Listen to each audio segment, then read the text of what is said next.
Okay, so law of taught सीखेंगे आज।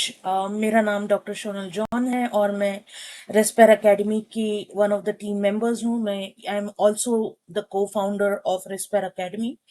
तो यहाँ पे हम शाम के सेशंस कराते हैं स्टूडेंट्स को ऑफ डिफरेंट सेमेस्टर्स। तो हमारे एक सेमेस्टर 1 के सेशन चल रहे हैं अभी, सेमेस्टर 5 के, सेमेस्टर 7, सेमेस्टर 3 के, एआईबी के सेशंस भी चालू है।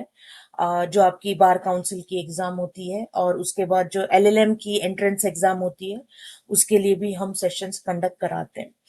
सो स्टार्टिंग फ्रॉम टुडे, ठीक है, हम जो आपके 4 सब्जेक्ट्स हैं उसमें से बेसिक्स कवर करना शुरू कर देंगे।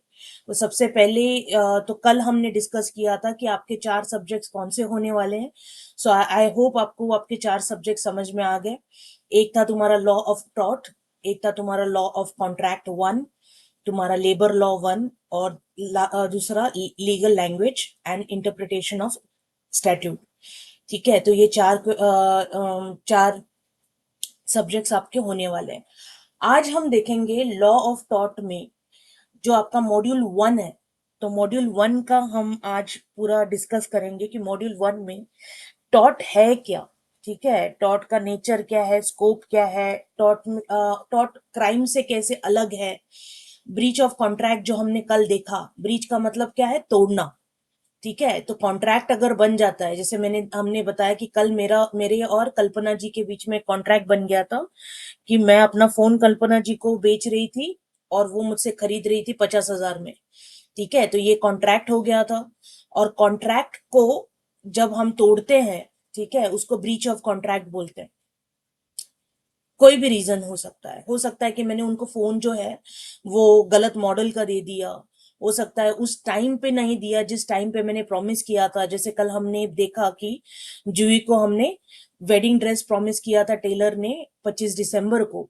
ठीक है, लेकिन वो बोल रहा है कि नहीं नहीं, मैं आपको 28 दिसंबर को वेडिंग ड्रेस दे दूंगा। तो ये नहीं चलता राइट कॉन्ट्रैक्ट में, because time is the essence of performance of a contract. मतलब क्या होता है इसका कि आप अगर शादी 25 तारीख को है तो मैं 28 तारीख को ये ड्रेस लेके क्या करूंगी। ठीक है, so sometimes time is the essence, मुझे आज चाहिए ये। ठीक है, क्योंकि कल मेरी एग्जाम है। ठीक, परसों मुझे तुम दोगे तो मैं क्या करूंगी उसका। ठीक है, तो that is in a terms of contract. तो जो कॉन्ट्रैक्ट के टर्म्स में अगर कोई भी टर्म्स एंड कंडीशंस अगर पूरे नहीं किए जाते by either of the party तो वो ब्रीच हो जाता है। अब इसमें एक चीज जो आपको समझनी है, और ये समझ के चलो कि दो टाइप के गलत चीज होते हैं, रॉन्ग जो होते हैं ना, वो 2 टाइप्स के रॉन्ग्स होते हैं। ठीक है, कौन से 2 टाइप के रॉन्ग होते हैं, एक होता है तुम्हारा सिविल रॉन्ग और दूसरा होता है तुम्हारा क्रिमिनल रॉन्ग। ठीक है, एक सिविल रॉन्ग होता है और क्रिमिनल रॉन्ग होता है। अब दोनों में डिफरेंस क्या है कि जो क्रिमिनल रॉन्ग होता है that is a wrong against the, बोल सकते हैं कि against the society, against the state. ठीक है, किसी का मर्डर कर दो, किसी का रेप कर दो, कि चोरी करना, ये सारे क्रिमिनल रॉन्ग्स में आते हैं। ठीक है, क्रिमिनल मतलब क्रिमिनल इंटेंशन से किए हुए रॉन्ग्स है। सिविल रॉन्ग्स कौन से आते हैं, जिसमें जैसे आपने से कॉन्ट्रैक्ट को तोड़ दिया। ठीक है, तो आपको हर्जाना चाहिए। या से फॉर एग्जांपल आप जोर जोर से गाने बजा रहे हो रात को। ठीक है, या से फॉर एग्जांपल आप किसी के लाइक किसी के नाम के लिए, लाइक किसी के रेपुटेशन पे अगर आप हार्म कर रहे हो। ठीक है, या अगर किसी ने आपको जैसे जूही ने अगर राज को बोला कि ये मेरी घड़ी है, मेरी पुश्तैनी घड़ी है, आपके पास संभाल के रखो, मैं जा रही हूँ, मैं वापस आ जाऊंगी तब ले लूंगी। ठीक है, और जब जूही वापस आती है तो वो बोलता है कि काहे की घड़ी। ठीक है, तो ये ब्रीच ऑफ ट्रस्ट हो गया ना, ट्रस्ट डाला था उसने कि कि घड़ी मेरी सेफ रखेगा ये। तो ये सारे सिविल रॉन्ग्स जो होते हैं ना वो सारे होते हैं। तो सिविल रॉन्ग्स में क्या क्या आता है, टॉर्ट्स आता है, ठीक है, ब्रीच ऑफ कॉन्ट्रैक्ट आता है एंड ब्रीच ऑफ ट्रस्ट आता है। ठीक है, किसी का ट्रस्ट तोड़ दिया तुमने, कोई कॉन्ट्रैक्ट के टर्म्स एंड कंडीशन छोड़ दिए। एक जो डेफिनेशन है लिमिटेशन एक्ट का, ठीक है, लिमिटेशन एक्ट वो एक्ट है जो बताता है कि कितना टाइम तक आप केस फाइल कर सकते हो किसी के ऊपर। ये आपको सेमेस्टर 5 में ज्यादा पता चलेगा, बट जस्ट आपको एक आइडिया दे देती हूँ कि लिमिटेशन एक्ट ने एक लिमिट तय करके रखी है। कल हमने एक मैक्सिम देखा था, विजिलेंटिबुस नॉन डोरमेंटिबुस जुरा सबविनेंट, जिसमें हमने उस मैक्सिम में क्या बोला था, हमने मैक्सिम में बोला था कि law assist only those who are vigilant and not those who sleep over their right. ठीक है, तो ये हम लीगल लैंग्वेज में ज्यादा पढ़ेंगे, but just for let you know कि law assist those who are vigilant and not those who sleep over their rights.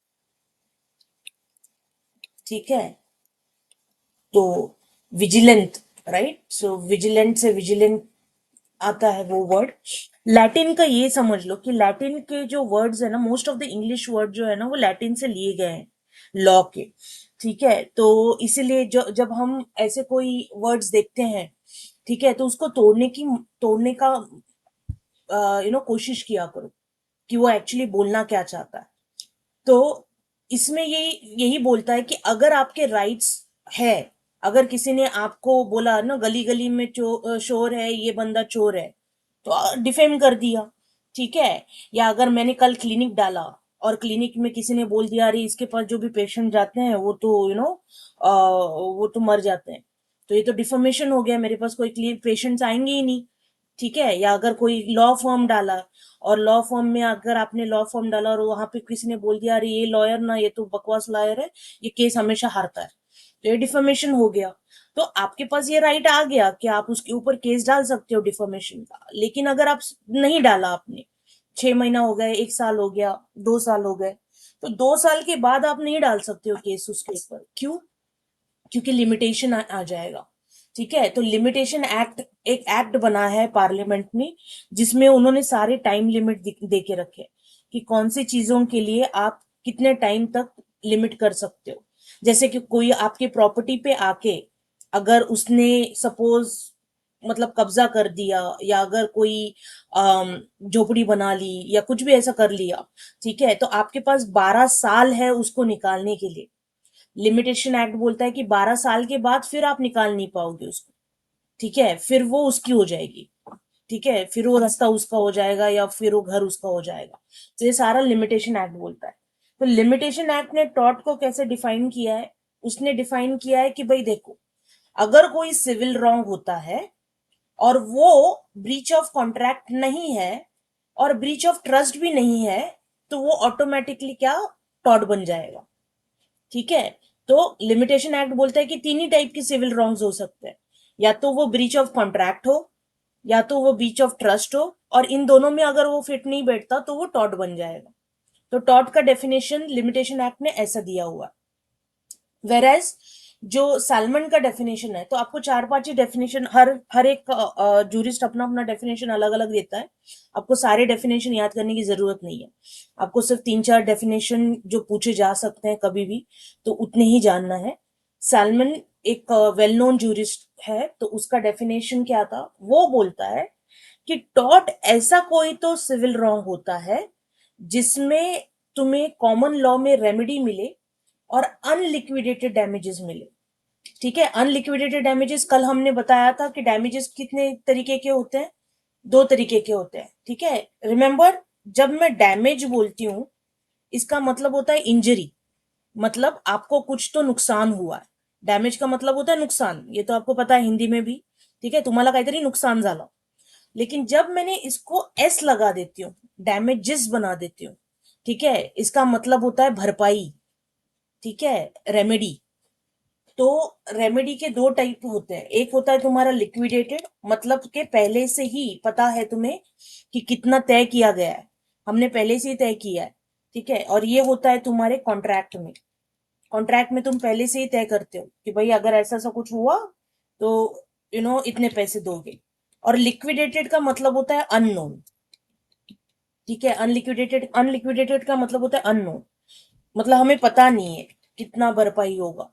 ये तो तुम कोर्ट में केस लेके जाओगे, फिर अपना बताओगे कि मुझे इतना चाहिए, फिर कोर्ट डिसाइड करेगा कि क्या हुआ है, कितना हुआ है, कितनी इंजरी हुई है, उस हिसाब से कोर्ट जो है वो दे देगा। तो कोई तय नहीं होते। ठीक है, तो सलमान क्या बोलता है कि ऐसा टॉट ऐसा एक सिविल रॉन्ग है। टॉट का मतलब होता है ट्विस्टेड।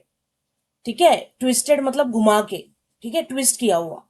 क्योंकि टॉट है ना, सामने से हमें पता नहीं चलता कि कुछ गलत हुआ है।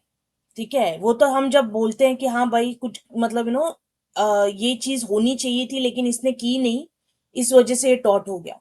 जैसे रात के 12 बजे 11 बजे के बाद किसी को गाने लगाने नहीं चाहिए, ठीक है, जोर जोर से। तो ये उसको फॉलो करना था, उसने किया नहीं, तो ये टॉट में बैठ गया। ठीक है, सो टॉट इज अ सिविल रॉन्ग जिसमें तुम्हें रेमेडी मिलती है अनलिक्विडेड डैमेजेस के फॉर्म में।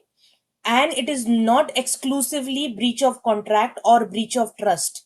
ठीक है, तो जैसे हमने बोला था कि देखो, सिविल रॉन्ग तो है वो, रेमेडी आपको मिलती है। रेमेडी किस में मिलती है आपको? अनलिक्विडेटेड डैमेजेस में मिलती है। और वो ब्रीच ऑफ कॉन्ट्रैक्ट नहीं है और ब्रीच ऑफ ट्रस्ट नहीं है। तो सैलमन का ये डेफिनेशन है कि फिर वो टॉड बन जाएगा। ठीक है, ऐसा कोई सिविल रॉन्ग जो ब्रीच ऑफ ट्रस्ट नहीं है, ब्रीच ऑफ कॉन्ट्रैक्ट नहीं है, और उसमें जब इंजरी हो जाती है आपको अनलिक्विडेटेड डैमेजेस के फॉर्म में रेमेडी मिलती है।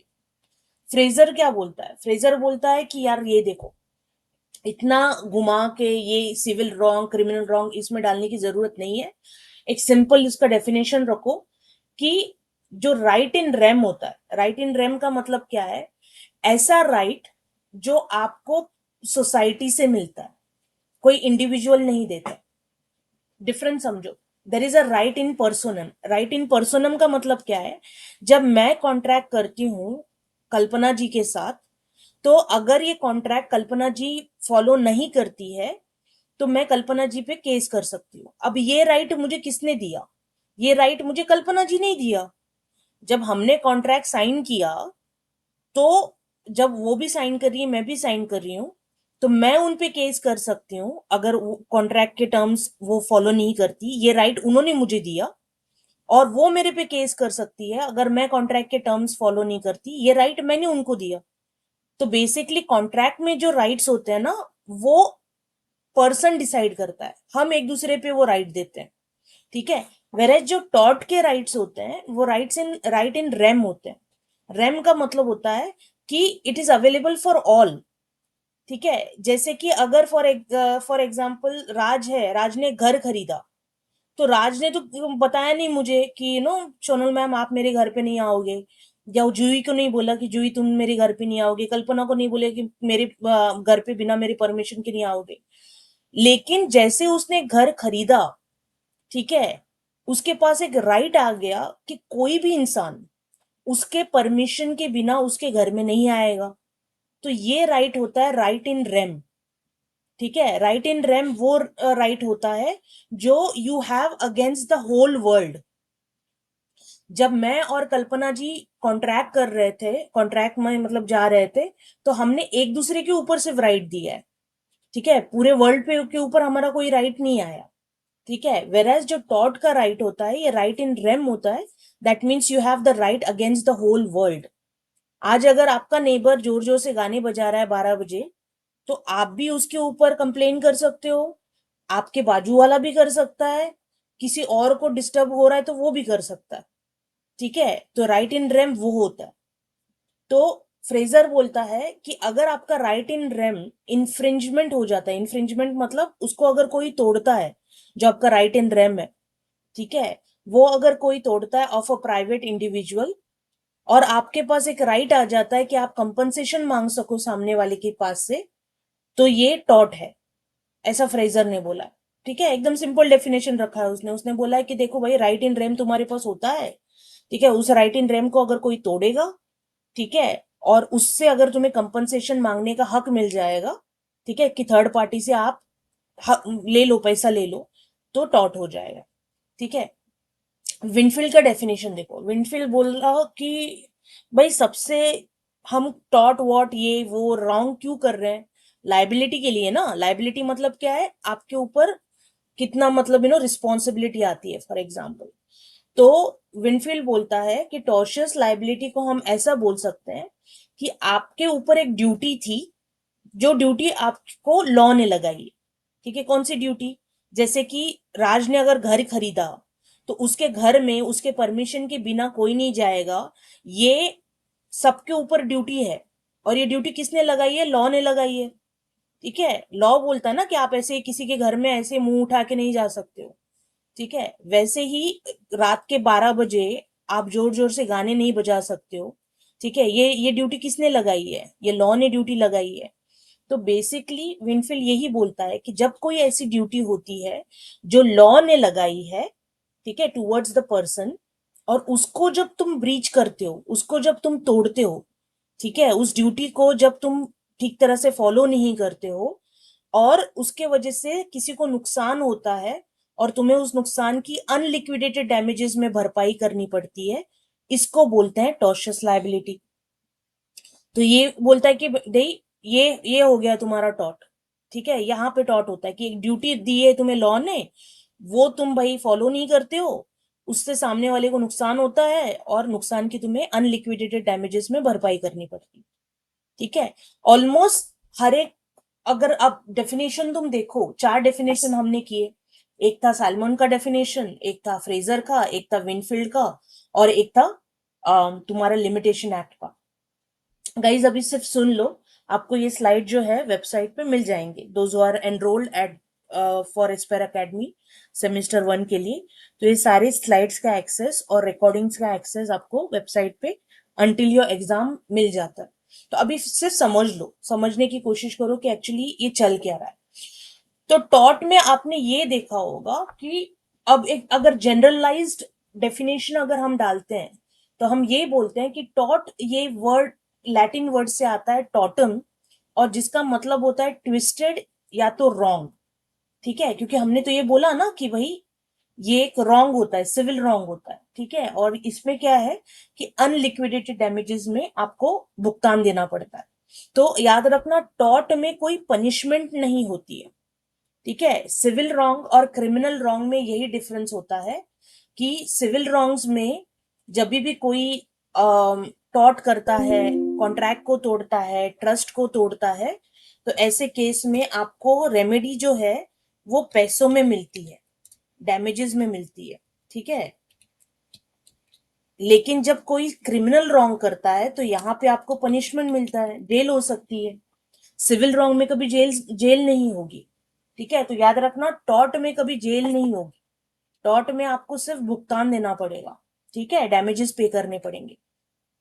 तो अगर हम ये बोले कि ऐसे 3 एलिमेंट्स क्या है जो टॉर्ट के 3 मेन एलिमेंट्स बन जाते हैं। ठीक है, चारों डेफिनेशन हमने देख लिए, और चारों डेफिनेशन में ये 3 चीजें आपको क्लियर हो जानी चाहिए कि सबसे पहले एक तो कोई रॉन्गफुल एक्ट होना चाहिए। ठीक है, या तो आपने कोई गलत काम किया है, या तो जो नहीं करना था, ठीक है, वो की कर लिया। ठीक है, जो नहीं करना था वो किया, या जो करना था वो नहीं किया। जैसे कि अगर कोई पुलिस ऑफिसर है या कोई म्युनिसिपैलिटी वाला है, उसकी ड्यूटी है कि भाई से पेड़ है, पेड़ के जो ब्रांचेस है वो रास्ते पे जा रहे हैं और वो सूख चुके हैं, तो वो कभी भी गिर सकते हैं किसी के ऊपर। तो म्युनिसिपैलिटी जो आपसे पैसे लेती है, उनका तो काम होता है कि वो जो ब्रांचेस हैं उनको काटना। ठीक है, अगर वो नहीं काटते, ठीक है, और अगर वो किसी के ऊपर गिर जाता, तो इसमें क्या हो जाता है, ऑब्वियसली ये डॉट में नेग्लिजेंस में आ जाएगा। क्यों? बिकॉज जो चीज उनको करनी थी वो उन्होंने नहीं की। तो रॉन्गफुल एक्ट का मतलब क्या है? जो चीज आपको नहीं करनी थी वो आपने की, और ओमिशन का मतलब था जो चीज आपको नहीं करनी चाहिए थी वो आपने नहीं की, यू ओमिटेड इट। ठीक है, तो इन दोनों में से कोई एक चीज होना चाहिए जो आपने किया। आपने रात को जोर जोर से गाने बजाए, आपने नेग्लिजेंस किया, आपने सपोज फॉर एग्जांपल एक डॉक्टर है, ऑपरेशन करते करते उसने कैंची पेट में छोड़ दी, तो नेग्लिजेंस हो गया। कैंची नहीं छोड़नी चाहिए थी ना, सीजर्स पेट में छोड़ना नहीं चाहिए थी। ठीक है, he should have been careful but he omitted his duty. ठीक है, तो उसने छोड़ दिया वहां पे, तो ये भी टॉर्ट के डेफिनेशन में टॉर्ट के इसमें आ जाएगा। अब जब ये रॉन्गफुल एक्ट या ओमिशन होता है, उससे आपको कोई तो लीगल इंजरी या डैमेज होना चाहिए, मतलब कोई तो नुकसान होना चाहिए। ठीक है, नुकसान नहीं हुआ तो फिर तुम कंपनसेशन क्या मांग रहे हो? कोई तो नुकसान होगा ना, तभी तुम कंपनसेशन मांगोगे। ठीक है, तो ये तीन मेन एलिमेंट्स होते हैं टॉर्ट के, ये समझो। कोई तो रॉन्गफुल एक्ट किया तुमने, ठीक है, या तो किया, या तो रोकना था और तुमने रोका नहीं। ठीक है, या तो कमीशन या तो ओमिशन। कमीशन मतलब करना, और ओमिशन मतलब रोकना था लेकिन रोका नहीं। ठीक है, इन दोनों में से कुछ ऐसा तुमने किया जिससे सामने वाले को इंजरी हुई, ठीक है, डैमेज हुआ, और उसके लिए तुम्हें भुगतान देना पड़ा रेमेडी में। ठीक है, ये टॉर्ट का मेन एलिमेंट्स होता है। इनको और थोड़ा डिटेल में जाएंगे, बट पहले एक नजर डालते हैं कि टॉर्ट और क्राइम में और क्या क्या डिफरेंसेस हैं। ठीक है, ये तुम्हारा 6 मार्क का क्वेश्चन आता है एग्जाम में, difference between tort and crime. सबसे पहले तो हमने नेचर ऑफ रॉन्ग बोला कि टॉर्ट जो है वो प्राइवेट रॉन्ग होता है। ठीक है, आप किसी एक इंसान के अगेंस्ट कुछ करते हो, आप रात को गाने बजा रहे हो, ठीक है, सामने वाले को नुकसान हो रहा है। ठीक है, आप सपोज फॉर एग्जाम्पल किसी के पेट में आपने छू मतलब सीजर्स छोड़ दिए, उसको नुकसान हुआ नेग्लिजेंस के, आपसे नेग्लिजेंस की वजह से, सो it's a private wrong. Crime जो होता है ना, crime is not a private wrong. ठीक है, crime is a public wrong. ठीक है, जब एक इंसान कोई क्राइम करता है तो ऐसा माना जाता है कि वो पूरे कम्युनिटी के अगेंस्ट कुछ गलत कर रहा है, किसी एक इंसान के नहीं। आज अगर मैंने सिर्फ किसी एक इंसान का अगर मर्डर भी कर दिया, तो वो रॉन्ग जो होगा will not be only against that person, but it will be against the entire community. ठीक है, तो एक नेचर उसका अलग होता है। टॉर्ट में हमने देखा बिकॉज ये सिविल रॉन्ग है तो आपको कंपनसेशन मिलता है, डैमेजेस मिलते हैं।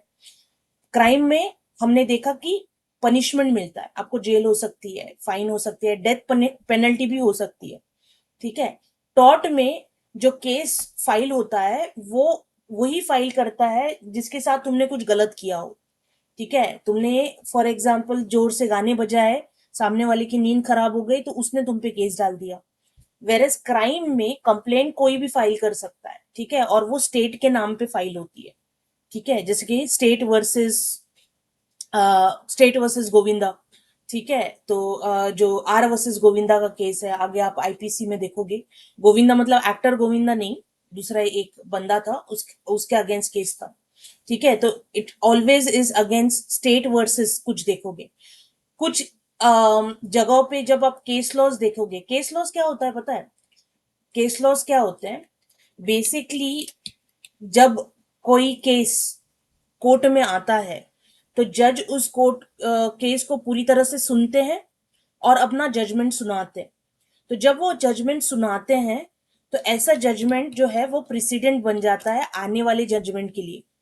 ठीक है, ताकि कोर्ट का टाइम बच सके। अगर सेम ऐसे ही कोई तो केस, दूसरा केस अगर आता है आगे, तो आप इस केस का, पहले वाला हुआ केस का रेफरेंस लेके आप अपना केस जो है वो उसका मतलब स्पीडी ट्रायल करा सकते हो, और जो आपको जजमेंट चाहिए वैसा जजमेंट आप लेके आ सकते हो।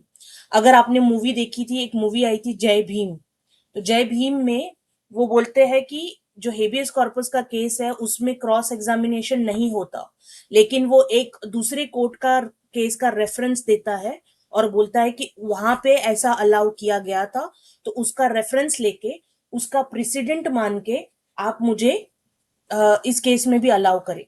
ठीक है, तो इसी वजह से केस लॉस लॉयर के लिए बहुत बहुत इंपॉर्टेंट होते हैं। ठीक है, if you have an a case law as a reference, तो आप जज के सामने उस केस का रेफरेंस दे सकते हो कि ऐसा केस हुआ था तो उसमें ये बताया गया था। ठीक है, तो जो केस लॉज हैं तो वो आपके क्या कर जाता है, वो उसका प्रेसिडेंट बन जाता है। तो केस लॉज में आप नॉर्मली देखोगे कि अगर कोई क्रिमिनल रॉन्ग होता है, तो उसमें आप देखोगे state versus so and so का नाम होता है, जो भी उसका नाम है। ठीक है, या तो आप देखोगे आर वर्सेस गोविंदा, अगर कोई पुराना केस है तो आप देखोगे आर वर्सेस गोविंदा। तो आर का मतलब क्या होता है पता है? यहाँ पे आर मीन्स रेक्स, और रेक्स का मतलब होता है किंग।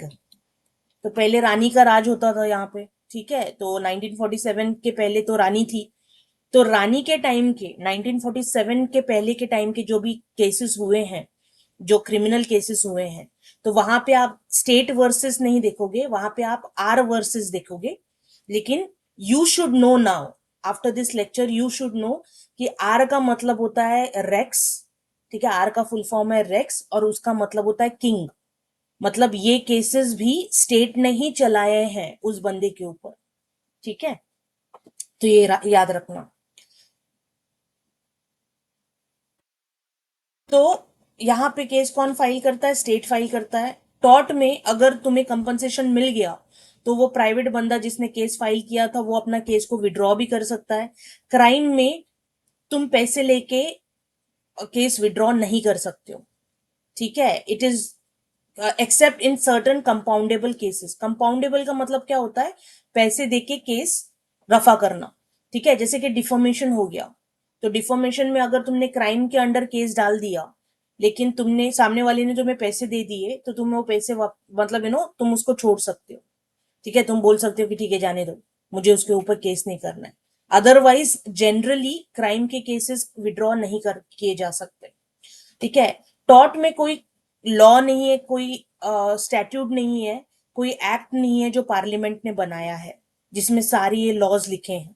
ठीक है, कोई कोडिफाइड स्टैट्यूट नहीं है। वेर एज क्राइम में इंडियन पीनल कोड ऐसा कोडिफिकेशन है, जो अभी क्या बन गया है? बीएनएस बन गया है। ठीक है, तो यहाँ पे मैं बीएनएस लिख देती हूँ, भारतीय न्याय संहिता। ठीक है, तो जो बीएनएस है उसमें अच्छी तरह से लिखा गया है कि कौन से क्राइम के लिए क्या पनिशमेंट होगी, कितने टाइम के लिए होगी। ठीक है, वैसा टॉर्ट में कुछ नहीं है। लिमिटेशन पीरियड, हाँ, टॉर्ट में लिमिटेशन पीरियड लगता है कि अगर किसी ने, जैसे मैंने आपको बोला कि लिमिटेशन एक्ट ने कुछ पीरियड दे के रखा है कि उतने टाइम तक आपको केस फाइल करना है, आपने अगर नहीं किया तो फिर भूल जाओ। ठीक है, हम मान के चलेंगे कि आपके साथ कुछ गलत हुआ ही नहीं था। ठीक है, वेरएज क्राइम में लिमिटेशन पीरियड नहीं होता। ठीक है, क्राइम जब पता चलता है तब उसको आप क्या करते हो? उसके अगेंस्ट केस करा देते हो, तो वहां पे कोई लिमिटेशन पीरियड नहीं है। ठीक है, सर्वाइवल ऑफ एक्शन, टॉर्ट में अगर इंसान मर जाता है, ठीक है, तो टॉर्ट भी उसके साथ खत्म हो जाता है। अगर किसी ने आपको थप्पड़ मारा या किसी ने आपके बारे में गलत बोला और वो इंसान ही मर गया, तो वो इंसान मर गया तो उसके साथ उसका किया हुआ गलत काम भी मर गया, ऐसा टॉर्ट में मानते हैं।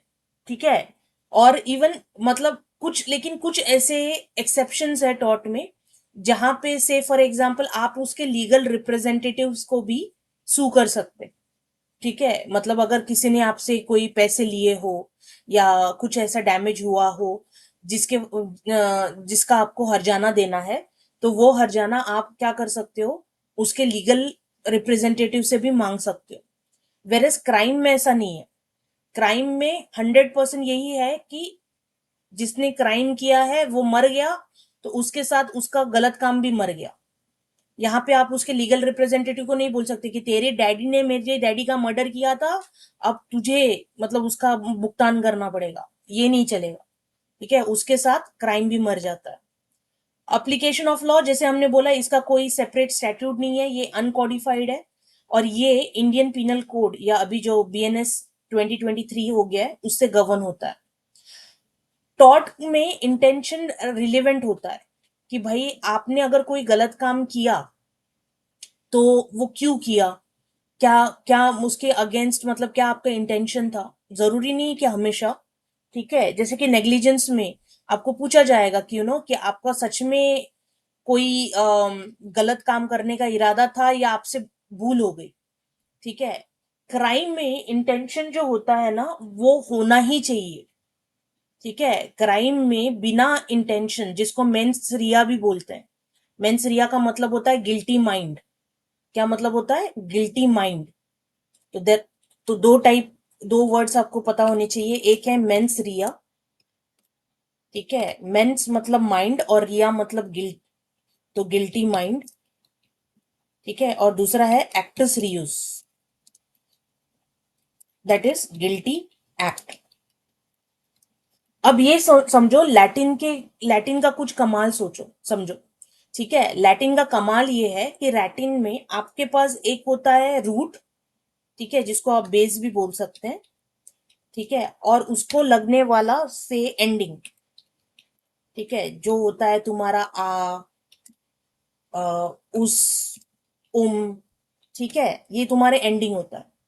तो अगर तुम्हें लैटिन ठीक तरह से समझना है, ठीक है, तो हमेशा रूट पे ध्यान दो, एंडिंग को भूल जाओ, ठीक है। जैसे कि इसमें इसका जो वर्ड है, ये मेनली तुम्हारा रिया है, ठीक है, दिस इज लाइक गिल्ट।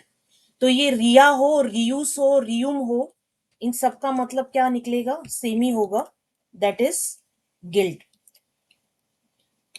ठीक है। तो एंडिंग को देखो मत करो, गिल्ट। तो इवन जैसे कि हमने यहाँ पे देखा विजिलेंटी बुस, तो उसको छोड़ दो, ठीक है, या ये बुस को छोड़ दो, सिर्फ विजिलेंट याद रखो, ठीक है। विजिलेंट का मतलब होता है कि हाँ आप सतर्क हो, ठीक है। और यहाँ पे भी देखो डॉर्मियंटिबुस, ठीक है, डॉर्मियंटिबुस में ये टिबुस छोड़ दो और डॉर्मियंट को याद रखो। डॉर्मियंट मतलब स्लीप, आपकी डॉर्मेटरी होती है ना जहाँ पे बच्चे सोते हैं, तो वो वर्ड इधर से ही आता है, ठीक है, डॉर्मियंट। तो इससे आपको स्लीप वर्ड आ गया। तो अगर आप ऐसे समझोगे ना चीजों को, तो आपको पता चलेगा कि लैटिन में के जो वर्ड्स है, इंग्लिश के जो वर्ड्स है, वो बहुत लैटिन से आए हुए हैं, ठीक है। So forget about the ending, just remember about the root, ठीक है। जैसे कि यहाँ पे देखो, यहाँ पे जो एंडिंग है वो उस है, ठीक है। अगर उसको निकाल दो तो आगे का वर्ड क्या है, एक्ट है, ठीक है। तो इंग्लिश में आप सिर्फ एक्ट इस्तेमाल करते हो, ठीक है। सो गिल्टी एक्ट, ठीक है। तो ये होना यहाँ पे बहुत जरूरी है क्राइम में। सिमिलरली ये समझो कि कुछ ऐसी चीजें, कुछ ऐसे रॉन्ग्स होते हैं जो दोनों में होते हैं, टॉर्ट में भी होते हैं और क्राइम में भी होते हैं। जैसे कि असॉल्ट हो गया।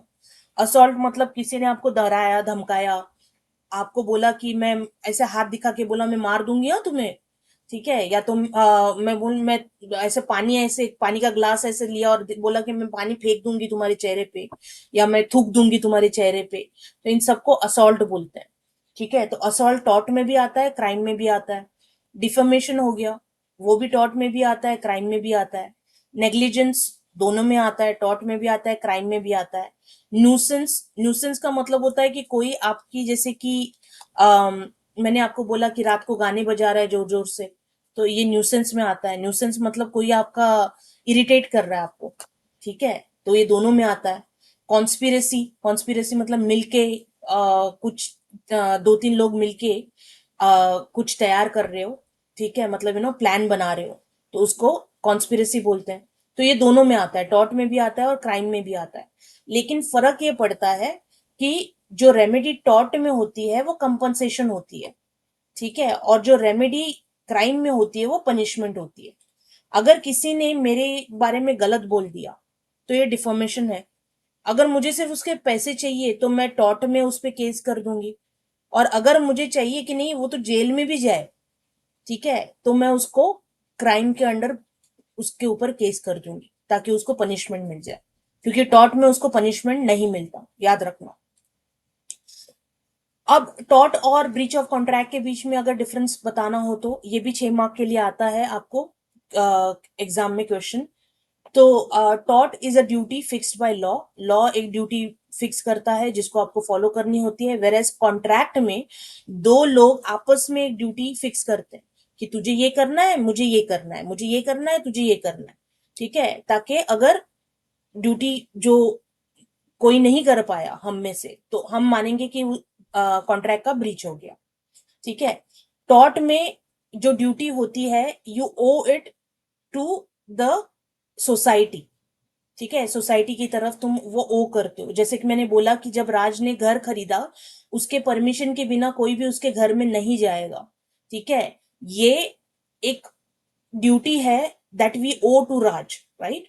सो it's a duty for every member of the society.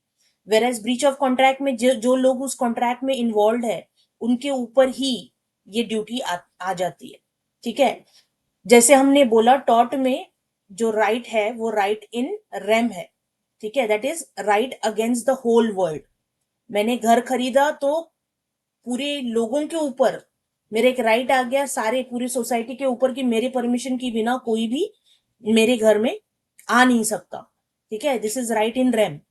Whereas जो ब्रीच ऑफ कॉन्ट्रैक्ट होता है उसमें राइट इन पर्सोनेम होता है। मतलब क्या, कि राइट मैंने सिर्फ कल्पना के ऊपर दिया और कल्पना जी ने सिर्फ राइट मेरे मेरे ऊपर आ गया।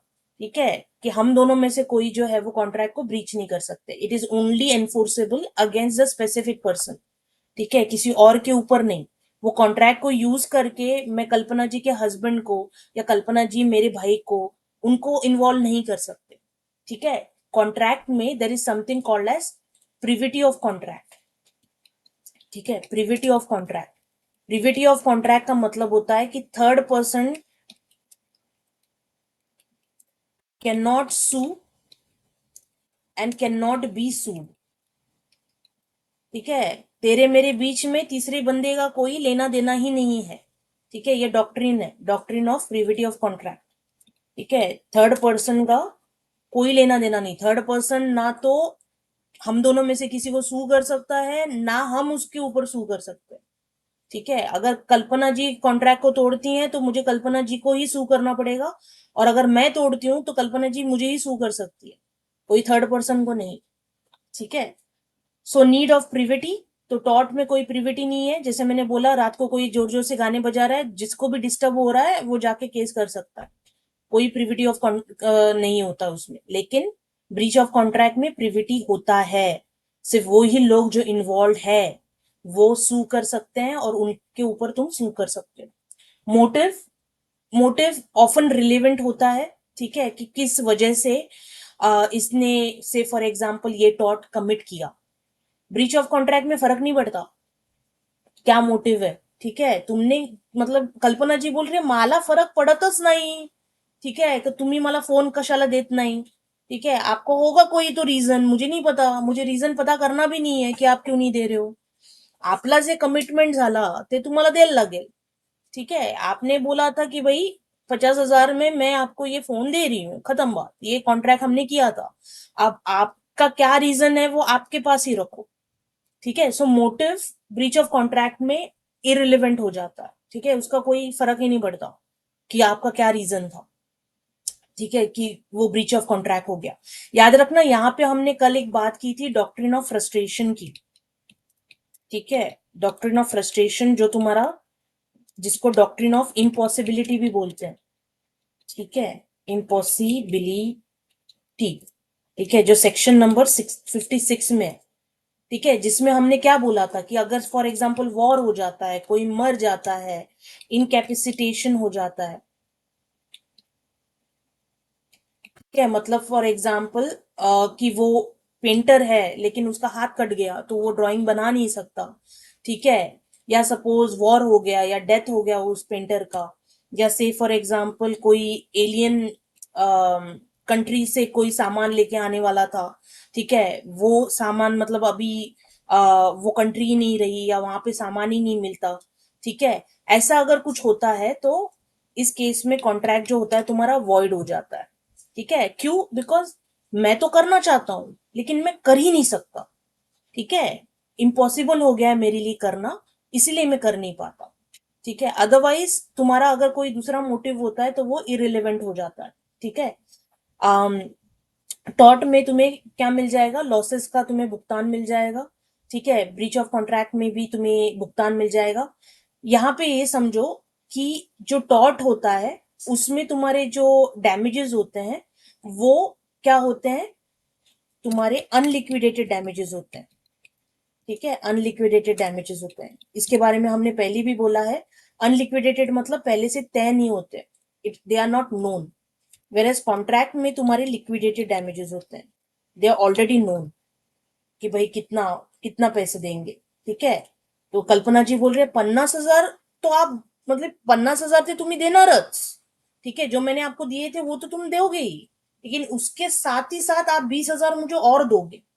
ठीक है, तो इस ये होता है लिक्विडेटेड डैमेजेस, और ये पहले से ही तय होता है।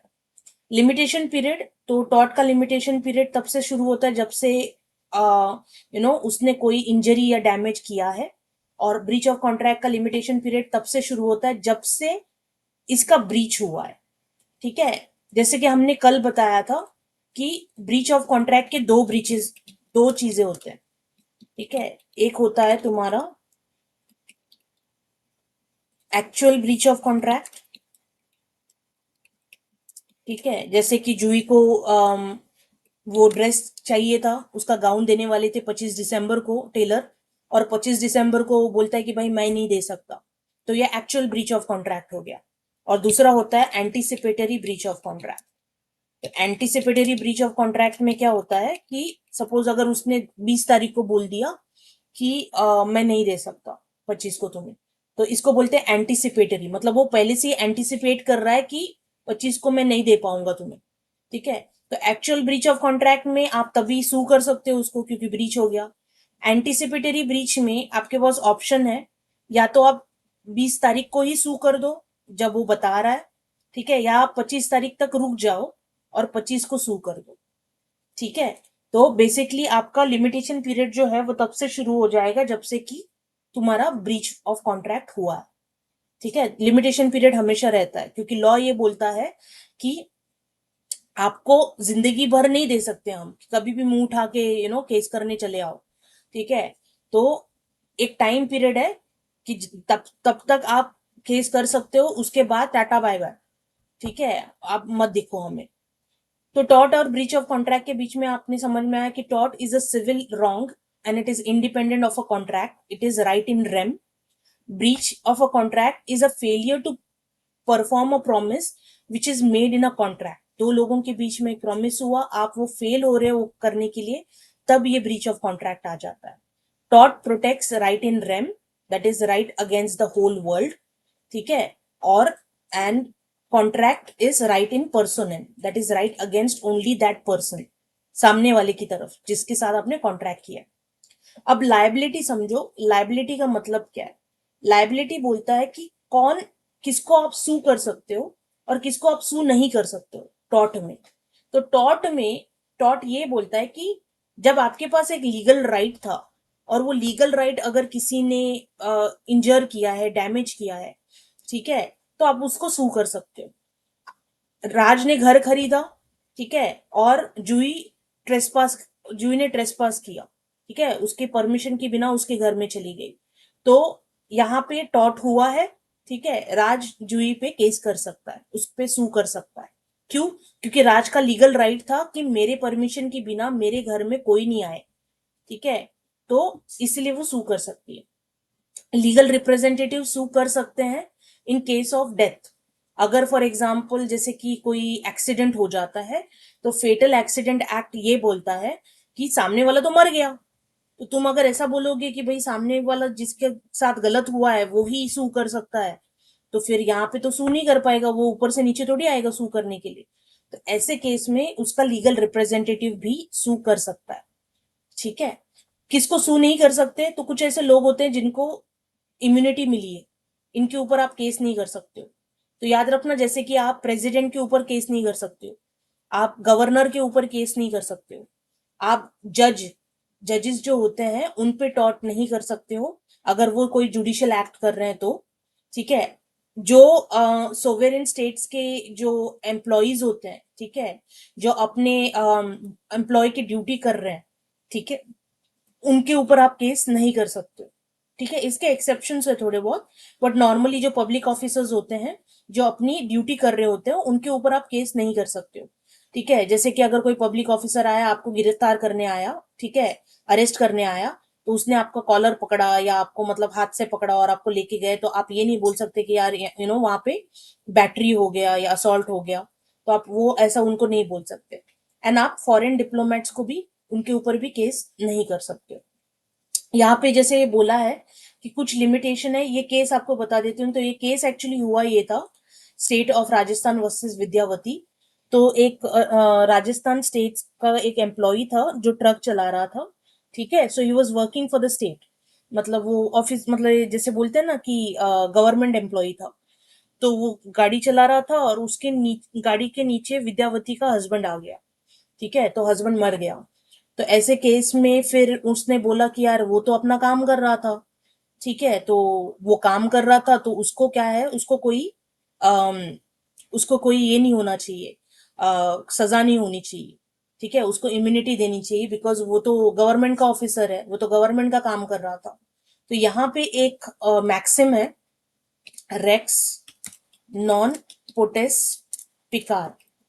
ठीक है, रेक्स का मतलब मैंने अभी आपको बताया, रेक्स का मतलब क्या था, किंग। ठीक है, नो का मतलब है नो, ये फ्रेंच वर्ड है। ठीक है, पोटेस का मतलब होता है कैन, एंड पेकार मतलब होता है सिन। तो बेसिकली इस मैक्सिम का मतलब है the king can do no wrong, the king can do no wrong, कि राजा कभी कुछ गलत नहीं कर सकता। ठीक है, तो जब राजा कभी कुछ गलत नहीं कर सकता, मतलब स्टेट कभी कुछ गलत नहीं करता। ठीक है, और स्टेट के एम्प्लॉयज भी, जो गवर्नमेंट एम्प्लॉयज होते हैं या स्टेट के लिए जो काम करते हैं, वो भी कभी कुछ गलत नहीं कर सकते। तो ये मैक्सिम से बहुत लोग बच रहे थे कि हाँ भाई, कि हम कुछ गलत नहीं कर सकते, गलत नहीं कर सकते। ये जो केस हुआ, इस केस में ये मैक्सिम अप्लाई नहीं हुआ। उन्होंने बोला कि नहीं भाई, ऐसा तो हर एक एम्प्लॉय यही बोलेगा, उसके ट्रक के नीचे बंदी का हस्बैंड आया, मर गया है। हर एक इंसान यही बोलेगा कि भाई नहीं नहीं, king can do no wrong, king can do no wrong. ठीक है, तो इस केस में ये बोला गया था कि नहीं, ये मैक्सिम अप्लाई नहीं होगा। और अगर स्टेट के एम्प्लॉयज के हाथों कुछ गलत हो जाता है, तो स्टेट को अपने एम्प्लॉयज के लिए विकारियसली लाइबल होना पड़ेगा। कल हमने विकारियस लाइबिलिटी के बारे में बात की थी। ठीक है, विकारियस लाइबिलिटी मतलब क्या होता है, इसको हम कभी कभी थर्ड पार्टी लाइबिलिटी भी बोलते हैं। ठीक है, या नो फॉल्ट लाइबिलिटी या थर्ड पार्टी लाइबिलिटी। तो इसका मतलब होता है कि आपके एम्प्लॉयज के लिए आपको लाइबल होना पड़ेगा, कि गलती उनसे हुई है, लेकिन कंपनसेशन कौन देगा, स्टेट देगा। ठीक है, तो यहाँ पे स्टेट को, विद्यावती को कंपनसेशन देने के लिए लगाया था, तो उसको इम्यूनिटी नहीं मिली थी। विकरेस लाइबिलिटी को आगे बहुत डिस्कस करेंगे, लेकिन जस्ट क्योंकि ये केस लिखा है यहाँ पे, तो आपको पता होना चाहिए कि पहले ऐसा था कि सोवेरेन स्टेट को और उसकी जो एम्प्लॉयज हैं उनको मिलता था, क्योंकि मतलब आप सोवेरेन है, अपना फंक्शन, सोवेरेन फंक्शंस कर रहे थे, अपनी ड्यूटीज कर रहे थे, तो आपके ऊपर कोई केस नहीं होगा। ठीक है, लेकिन अभी ऐसा बोलते हैं कि नहीं, अगर उनसे ऐसे कोई तो गलती हो जाती है एम्प्लॉयज से, जो मतलब जो एक नॉर्मल इंसान के पास से भी गलती हुई है, तो सामने वाले को कंपनसेशन मिलना चाहिए। तो वापस, what are the three essential elements of tort? तो सबसे पहले कोई रॉन्गफुल एक्ट या ओमिशन हो, उससे किसी बंदे को लीगल इंजरी या लीगल डैमेज हुआ हो, और उसके लिए कोई लीगल रेमेडी अवेलेबल हो। ठीक है, so the first essential ingredient of constituting a tort is that person must have committed a wrongful act or omission, that he must have done some act which was not expected to do, or he must have omitted to do something which he was supposed to do. ये मैं वापस repeat नहीं कराऊंगी, क्योंकि ये आपको अभी तक समझ में आ जाना चाहिएगा। ठीक है, मैंने हिंदी में ऑलरेडी इसको एक्सप्लेन किया है। ऐसा कुछ करना जो आपको नहीं करना था, तो वो भी गलत है, और ऐसा कुछ नहीं करना जो आपको करना चाहिए था, वो भी गलत है। तो कमीशन भी गलत है और ओमिशन भी गलत है। ठीक है, breach of duty which has been fixed by law itself. तो ऐसी कोई ड्यूटी जो लॉ ने फिक्स की थी, वो आपने नहीं की। If a person does not observe that duty, like a reasonable or a prudent person, or breaks it intentionally, he is deemed to have committed a wrongful act. ठीक है, लाल लाइट पे आपको जंप नहीं करना है। ठीक है, आपको वॉक नहीं करना है, अगर आप फिर भी करते हो, ठीक है, इसका मतलब क्या है कि आपने रॉन्गफुल एक्ट कर दिया। ठीक है, और आपने लाल लाइट पे आपको रुकना था, तो आपने रुका भी नहीं, तो आपने रॉन्गफुल ओमिशन भी कर दिया। तो याद रखना, ऐसा कुछ अगर तुम करते हो, तो वो टॉर्ट के पहला एसेंशियल में आ जाता है।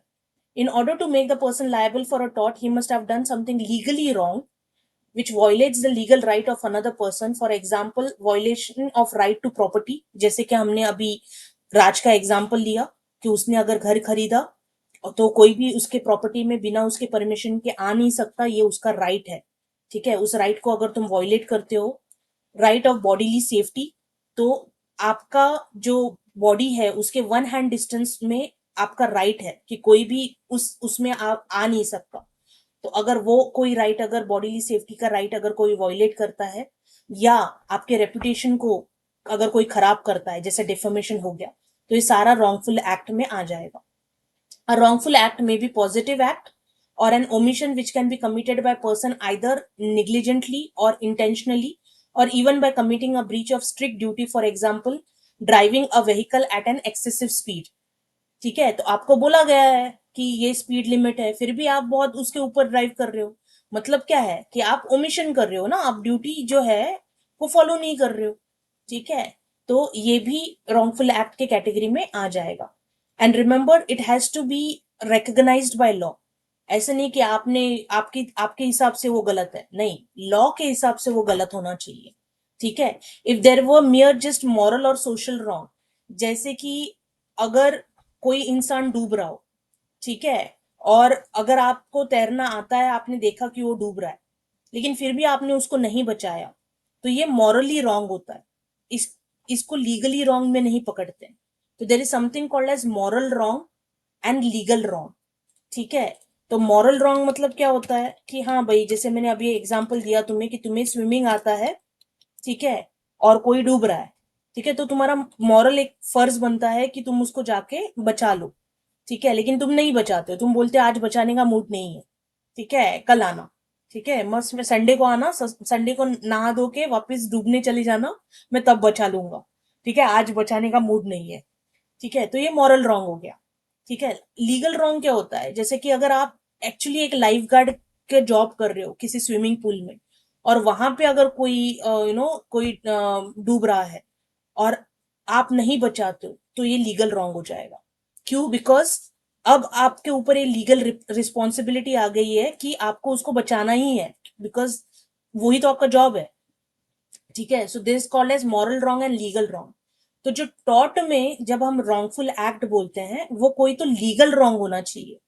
ठीक है. वहां पे मॉरल रॉन्ग, जैसे कि कोई भूखा इंसान को खाना खिलाना वरना वो मर जाएगा, ठीक है, ये तो मॉरल रॉन्ग है.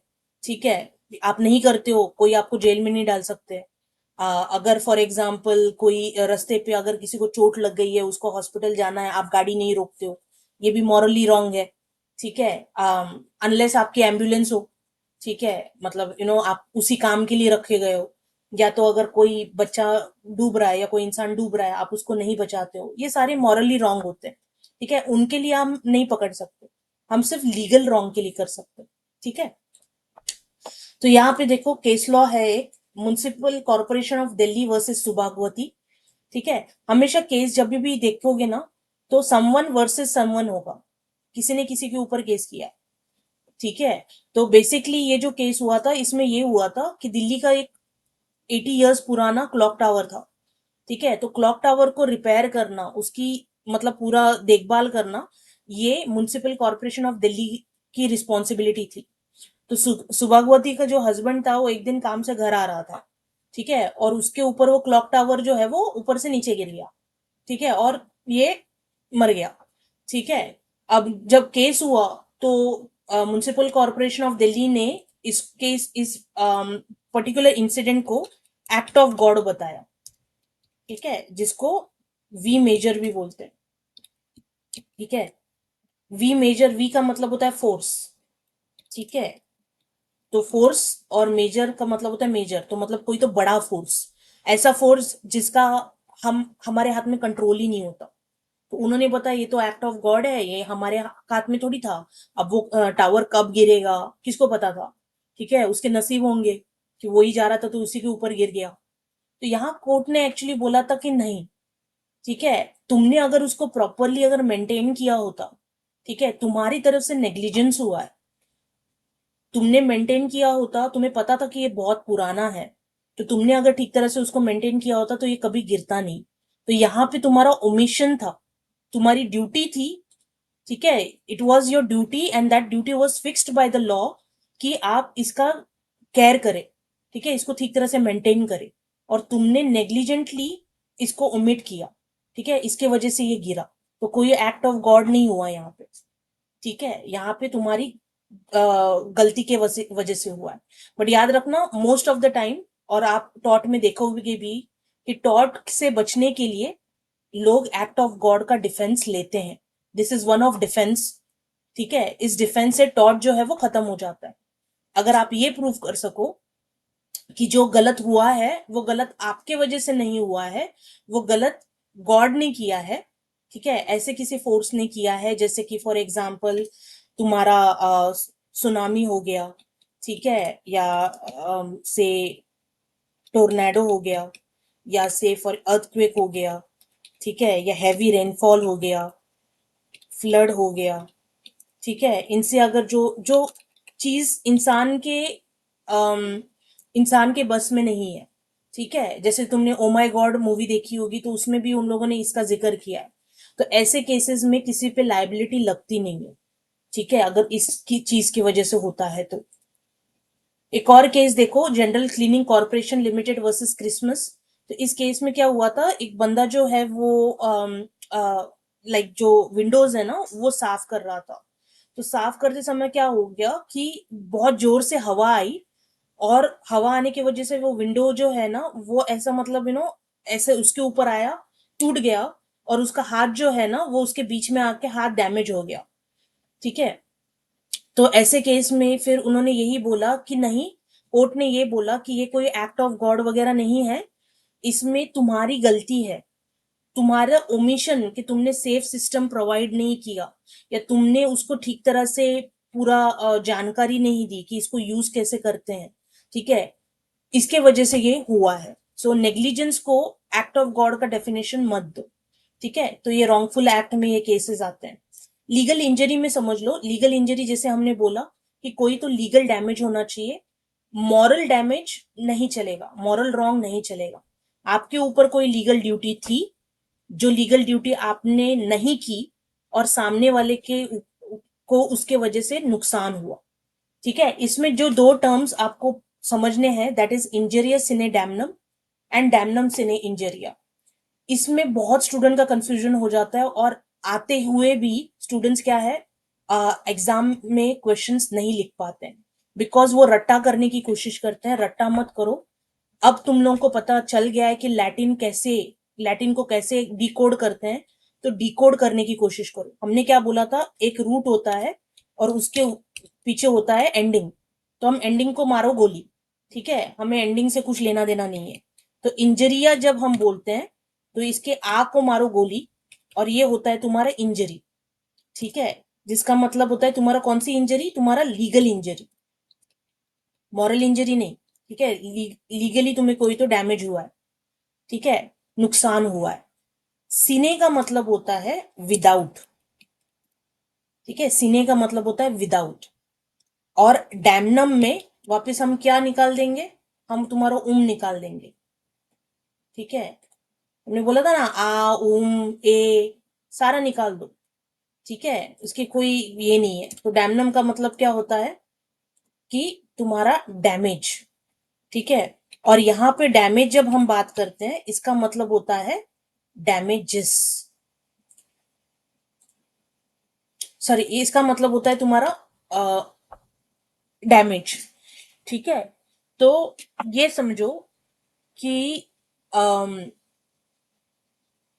इसका मतलब क्या है, इस सेंटेंस का मतलब समझो, इंजरिया सिने डैमनम। इसका मतलब आपको इंजरी तो हुई विदाउट डैमेज, ठीक है, लेकिन नुकसान कोई नहीं हुआ। ये थोड़ा कंफ्यूजन लग रहा है, यार ऐसा कैसे हुआ, इंजरी हुई मतलब नुकसान हुआ। हम यहाँ पे जब नुकसान के बारे में बात कर रहे हैं ना, इसका मतलब होता है मॉनिटरी नुकसान, ठीक है। ये जो डैमेज के बारे में हम बात करते हैं ना, ये हम बोलते हैं मॉनिटरी नुकसान। तो बहुत बार अब हम एग्जाम्पल में भी देखेंगे जहां पे कोर्ट मानती है कि आपका राइट था, ठीक है, और राइट किसी ने तोड़ा, तो आपको इंजरी हुई लेकिन आपको नुकसान नहीं हुआ, ठीक है। जैसे कि फॉर एग्जाम्पल से राज का घर था, ठीक है, तो कायदे से जुई को बिना परमिशन उसके घर में आना नहीं चाहिए था, लेकिन जुई आई, ठीक है, लेकिन जुई ने कुछ किया नहीं, वो आई और वो उससे बोली कि मैं सिर्फ ऐसे ही आई थी, मैं आपका घर बहुत सुंदर है, बहुत अच्छा है, मुझे सिर्फ देखना था, और वहां से वो चली गई। तो इसमें हम क्या बोल सकते हैं कि एक तरफ से देखा जाए तो राज की लीगल इंजरी हुई है। क्यों? बिकॉज उसका राइट था ना कि उसके परमिशन के बिना कोई भी उसके घर में नहीं आए। तो ये तो हुआ, लेकिन राज को नुकसान हुआ है क्या? नहीं, नुकसान तो नहीं हुआ। तो क्या राज कंपनसेशन मांग सकता है? क्या जूही पे केस कर सकता है? हाँ, कर सकता है। क्यों? क्योंकि लीगल इंजरी हुई थी, भले वो नुकसान नहीं हुआ। बोले नुकसान नहीं हुआ, आज अगर इसको छोड़ दिया तो कल फिर उठ के कल्पना जी भी मेरे घर में बिना परमिशन के आ जाएगी, सोनल जी भी आ जाएंगी, ऐसी कोई मुंह उठा के घर हर एक बोलता क्या क्या बोलते हैं उसको कि कोई भी मुंह उठा के मेरे घर में चला आएगा। इसको छोड़ा तो तो अच्छा एग्जाम्पल सेट नहीं करूंगा मैं, चलो इसके ऊपर केस करते हैं। तो केस वो कर सकते हैं, ठीक है। ये होता है इंजरेस सिने डैमनम। अब इसका ऑपोजिट देखो, ऑपोजिट होता है डैमनम सिने इंजरिया। तो अगर आपको लैटिन समझ में आ गया है तो आपको इसका प्रॉब्लम ही नहीं होगा। आपको पता है डैमनम का मतलब होता है डैमेज, मतलब monetary damage without injury. Injury मतलब तुम्हारा लीगल इंजरी। मतलब यहाँ पे उल्टा हो रहा है, नुकसान तो हो रहा है बट लॉ के नजरों में आपका कोई राइट ही नहीं बनता था। तो राइट ही नहीं बनता था तो आपको कोई, भले आपको करोड़ों का नुकसान क्यों ना हो जाए, ठीक है, हम आपको कोई भुगतान नहीं देंगे। एग्जाम्पल से समझो कि से राज और कल्पना जी दोनों एक बिजनेस करते हैं, ठीक है, सेम बिजनेस में। तो राज ने क्या कर दिया, अपने बिजनेस में अपना जो कोई प्रोडक्ट है उसका दाम जो है वो कम कर दिया, ठीक है। अब इसके वजह से प्राइस कम होने की वजह से क्या हुआ, कल्पना जी के सारे कस्टमर्स राज के पास चले गए। तो कल्पना जी का नुकसान हो गया, ठीक है, डैमेज हो गया, नुकसान हो गया। लेकिन क्या कल्पना जी का को लीगल इंजरी हुई है? नहीं, बिकॉज बिजनेस में, ठीक है, प्रॉफिट और नुकसान ये जो मतलब कि ऐसा कुछ राज ने नहीं किया जो लीगली रॉन्ग है। उसकी मर्जी, वो प्रोडक्ट को कितनी भी प्राइस में ऊपर नीचे कर सकता है, तो ये बिजनेस में अलाउड है। तो कल्पना जी को कितना भी नुकसान क्यों ना हो, कल्पना जी नहीं जा सकती और केस कर सकती राज के ऊपर, ठीक है। तो दोनों में डिफरेंस समझो, ठीक है। एक में आपको बोलते हैं कि आपको नुकसान नहीं हुआ, फिर भी क्योंकि आपकी लीगल इंजरी जो है उसको मैंने वॉयलेट किया तो आप मेरे पे केस कर सकते हो। दूसरे में बोलते हैं कि भाई आपको नुकसान हुआ है, लेकिन क्योंकि आपका कोई लीगल राइट नहीं था, लीगल इंजरी नहीं हुई है, आप मेरे पे केस नहीं कर सकते, ठीक है। जो इंजरियस सिने डैमनम है, ठीक है, तो याद रखना सबसे पहले क्या है, there should be infringement of a legal right of a person. Loss हुआ नहीं हुआ उसका फर्क नहीं पड़ता, ठीक है। एंड तीसरा, उसका जो प्राइवेट राइट है, ठीक है, उसका एक्शनेबल, मतलब आप उसके ऊपर एक्शन ले सकते हो। जैसे कि इसका लैंडमार्क केस है ये एचबी वर्सेस वाइट। इसमें हुआ ये था कि एक पर्सन जो है वो वोटिंग करने जा रहा था। तो वोटिंग ऑफिसर जो है उसने उसको वोट डालने नहीं दिया, बोला कि नहीं नहीं तू नहीं डाल सकता। तो जिसको वो वोट करने जा रहा था वो बंदा तो जीत गया, ठीक है, तो ऐसा उसको कोई नुकसान नहीं हुआ। लेकिन उस बंदे ने केस कर दिया ये बोल के कि भाई भले ही वो जीता हो नहीं जीता हो, ठीक है, मुझे नुकसान हुआ है नहीं हुआ है, लेकिन वोट करना ये मेरा लीगल राइट था, और इस वोटिंग ऑफिसर ने मेरा लीगल राइट को वॉयलेट किया है, मुझे वोट करने नहीं दिया है। तो यहाँ पे क्या हो गया, इंजरिया सिने डैमनम हो गया। आई होप आप लोगों को ये समझ में आ रहा है कि इंजरी है, ठीक है, वोटिंग राइट था, वोटिंग राइट को नहीं दिया गया तो लीगल इंजरी हुई, लेकिन वो बंदा जीत गया जिसको वो वोट करने जाने वाला था, ठीक है, तो कोई नुकसान नहीं हुआ, कोई लॉस नहीं हुआ। एक और केस समझ लो, municipal board of Agra versus Ashrafi Lal. तो इसमें भी सेम ये था कि एक इलेक्टर था, तो इलेक्टर को वो इलेक्टोरियल रोल के लिए एंटर करना था, उसको नाम देना था, ठीक है, और उसको देने नहीं दिया, ठीक है।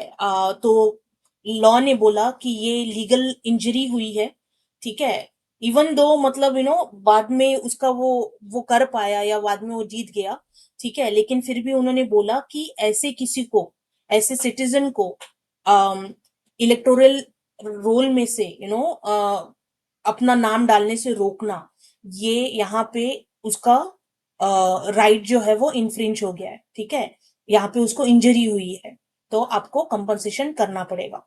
एक और केस देखो, Bhim Singh versus state of Jammu and Kashmir. तो यहाँ पे भीम सिंह जो है वो एक एमएलए था, ठीक है, या एमपी था, एमएलए था जम्मू एंड कश्मीर का, और वो अपने जो सभा होती है वो सभा के लिए जा रहा था, तो उसको ऑफिसर ने रोका और उसको जाने नहीं दिया असेंबली के सेशन में। ठीक है, तो असेंबली के सेशन में ऐसा तो कुछ बड़ा नहीं हुआ, ठीक है, जो जिसके मतलब उसके ना होने से कुछ ऐसा कोई नुकसान नहीं हुआ, लेकिन फिर भी कोर्ट ने स्टेट को, ठीक है, जम्मू एंड कश्मीर के स्टेट को भीम सिंह को 50,000 रुपए देने के लिए बोले थे, बिकॉज कोर्ट ने बोला एज एन एमएलए उसका ये राइट बनता है कि वो असेंबली सेशन में जाए, आप उसको रोक नहीं सकते हो। ठीक है, मर्जेती वर्सेस विलियम बैंक, इसमें हुआ ये था कि एक बंदा था जिसके अकाउंट में पैसे थे, ठीक है, और उसने चेक दिया, ठीक है, सपोज मेरे अकाउंट में पैसे हैं और मैंने से कल्पना जी को चेक दिया कि ये लो, और उन्होंने वो चेक डाला, ठीक है, लेकिन वो चेक बैंक ने कैश नहीं किया, ठीक है, बैंक ने वो चेक होल्ड करके रखा, ठीक है, शाम तक उसको पैसे चले गए जिसको पैसे जाने थे, लेकिन इसने ये केस कर दिया कि यहाँ पे मेरा लीगल राइट इन्फ्रिंज हो रहा है, बिकॉज अगर मेरा अकाउंट है, मेरे अकाउंट में पैसे हैं, तो बैंक वाले कौन है मेरा चेक रुकने के लिए? अगर वही पैसे मेरे पास घर में होते तो मैं तो निकाल के कल्पना जी को दे देती। हम बैंक में पैसे सिर्फ डिपॉजिट इसलिए करते हैं ना ताकि सेफ रहे, लेकिन बैंक वालों के पास ये हक नहीं है कि वो मेरा चेक ऐसे ही रोक सके। ठीक है, तो ये सारी केसेस हैं, याद रखना, इंजरिया सिने डैमनम के। डैमनम सिने इंजरिया में हमने क्या बोला कि एक्चुअल लॉस होता है, ठीक है, लेकिन विदाउट एनी लीगल इंजरी। ठीक है, इसका थोड़ा केस से समझोगे तो समझ में आ जाएगा। ठीक है, तो जैसे कि फॉर एग्जांपल लॉस जो ट्रेड में होता है, ट्रेड या कंपटीशन में होता है, जहां पे फॉर एग्जांपल कोई ऐसा लॉस है जो किसी एक बंदे ने किया है, ठीक है, अंडर नेसेसिटी, ठीक है, मतलब से 4 घर है, रो हाउसेज हैं, और एक को आग लग जाती है, तो दूसरे घरों में आग ना लगे इस वजह से अगर कोई इंसान आके उसने आपका घर तोड़ दिया, तो आपको नुकसान तो हुआ, लेकिन कोर्ट ये मानेगा कि यहाँ पे नेसेसिटी से हुआ है, तो यहाँ पे इस वजह से आपका कोई लीगल राइट नहीं बनता। ठीक है, उसने अपना मतलब अपनी खुन्नस निकालने के लिए आपका घर नहीं तोड़ा है, ठीक है, आप ताकि दूसरे घरों में ना लगे इस वजह से उसने तोड़ा है। ठीक है, तो ऐसे केस में आपका कोई भी लीगल राइट नहीं अराइज होता। या तो फॉर एग्जाम्पल कोई प्रिविलेज ओकेजन है, वहां पे अगर कोई किसी ने डिफमेटरी स्टेटमेंट बोल दिया, आपने एक मूवी देखी किसी की और बोली अरे मूवी इतनी बकवास है ना, बकवास एक्टिंग की है इस बंदे ने, ठीक है, तो यहाँ पे आप बोल नहीं सकते कि कि वो डिफेमेशन का आपका केस नहीं लगा सकता आपके ऊपर, बिकॉज ये प्रिविलेज्ड है, आप अपनी राय दे सकते हो। ठीक है, या for example where harm is too trivial, ठीक है, अगर आप रास्ते से जा रहे थे और कोई किसी ने गाड़ी जोर से मतलब पानी गिर रहा है और किसी ने गाड़ी जोर से अगर भगाई और आपके ऊपर से पानी गिर गया, कीचड़ गिर गया, तो आप उसके ऊपर केस नहीं कर सकते हो, इवन दो आपके अच्छे नए कपड़े खराब हो गए। ठीक है, तो ये भी आप नहीं कर सकते हो। या से फॉर एग्जाम्पल अगर हम ऐसे नेचर का है कि ये मोस्टली पब्लिक न्यूसेंस में जाएगा या क्राइम केस में जाएगा, तो वहां पे आप यहाँ पे लीगल इंजरी में यहाँ पे आप डैमेजेस के इसमें क्लेम नहीं कर सकते हो। या तो फॉर एग्जाम्पल अगर कंटेम्प्ट ऑफ कोर्ट के लिए अगर कोई होता है, तो वहां पे आपके पास कोई एक्शन नहीं आ जाता, अगर कोर्ट में आप बोलते हो ये जज ना ये साला तो चोर है, ठीक है, तो ऐसे केसेस में आप कंटेम्प्ट ऑफ कोर्ट करते हो, और वहां पे फिर अगर आपको जज फाइन के लिए बोलता है या आपको जेल में डालता है, ठीक है, तो यहाँ पे आपका कोई राइट ऑफ एक्शन नहीं आ जाता। इसका जो फेमस केस है वो गॉचेस्टर ग्रामर स्कूल केस है। इसमें हुआ ये था कि एक स्कूल में एक स्कूल मास्टर जो था वो पढ़ाता था और बहुत अच्छा पढ़ाता था, लोगों को अच्छा मतलब स्टूडेंट्स को अच्छा लगता था। अब उसका हुआ होगा कोई तो झगड़ा मैनेजमेंट के साथ, तो उसने रिजाइन किया और बाजू में अपना खुद का एक नया स्कूल चालू कर दिया। तो ये गॉचेस्टर ग्रामर स्कूल जो है उन्होंने जाके केस कर दिया उसके ऊपर कि ऐसा तुम्हारी वजह से नुकसान हो रहा है, हमारे सारे स्टूडेंट जो है वो तुम्हारे स्कूल में जा रहे हैं।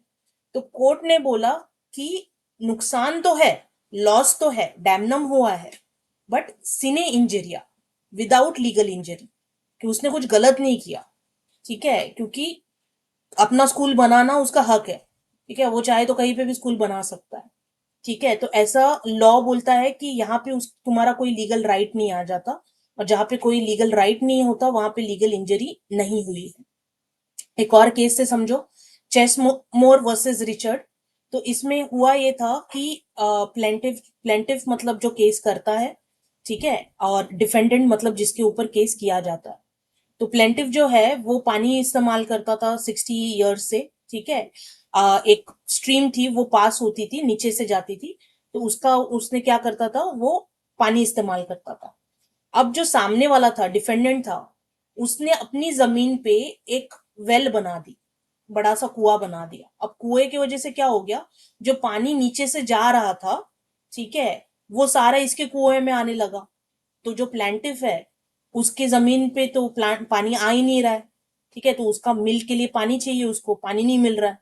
तो इसके वजह से उसने केस कर दिया, लेकिन कोर्ट ने बोला, ठीक है, कि प्लांटिफ का कोई राइट नहीं बनता, बिकॉज डिफेंडेंट अपनी जमीन में कुआं बनाए, कुछ भी बनाए, ठीक है, वो उसका राइट है।